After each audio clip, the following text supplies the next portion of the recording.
మన రాజ్యాంగ నిర్మాత డాక్టర్ బిఆర్ అంబేద్కర్ గారిని కేంద్ర హోంశాఖ మంత్రివర్యులుగా పనిచేసినటువంటి అమిత్ షా గారు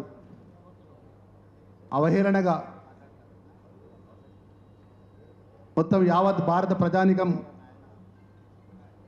అట్టడుగు వర్గాల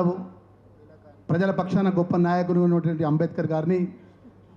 అవమానపరిచిన సందర్భం లోపల మరి ప్రదేశ్ కాంగ్రెస్ పార్టీ అధ్యక్షులకు రాష్ట్ర కాంగ్రెస్ పార్టీ నాయకత్వానికి AIC in charge general secretary madam గారు రిక్వెస్ట్ చేస్తున్నా.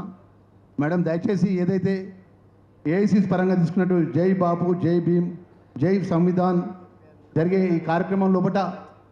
ఈరోజు డాక్టర్ బిఆర్ అంబేద్కర్ గారి రాజ్యాంగ నిర్ణయాలపై అవమానం జరిగిన విషయంలో మంచి పెద్ద ఎత్తున కార్యక్రమాలు తీసుకునే విధంగా రూపకల్పన జరగాలని చెప్పేసి పిసిసి అధ్యక్షులకు పెద్దలు రాష్ట్ర ముఖ్యమంత్రి వారికి రిక్వెస్ట్ చేసుకుంటూ మరి ఈరోజు అట్టాడు వర్గాలు ఉన్నటువంటి పేద వర్గానికి కానీ అన్ని వర్గాలకు కానీ అంబేద్కర్ గారు సమాన న్యాయం చేయాలని, మేలు చేయాలని భారతదేశంలో ఉన్నటువంటి పేదవాళ్ళ పక్షాన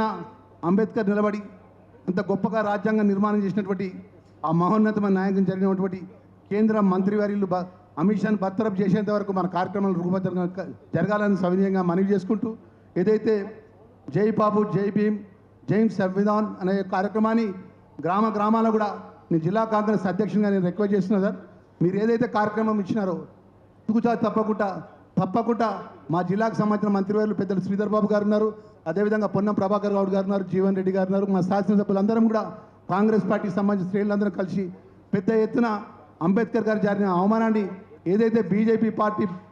కేంద్ర మంత్రిగా ఉన్నటువంటి అమిత్ షా పై బర్తరఫ్ చేసేంత వరకు మన పోరాటం రూపకల్పన ఉండే విధంగా ఉండాలని సవినయంగా మనవి చేసుకుంటూ సెలవు తీసుకుంటాం.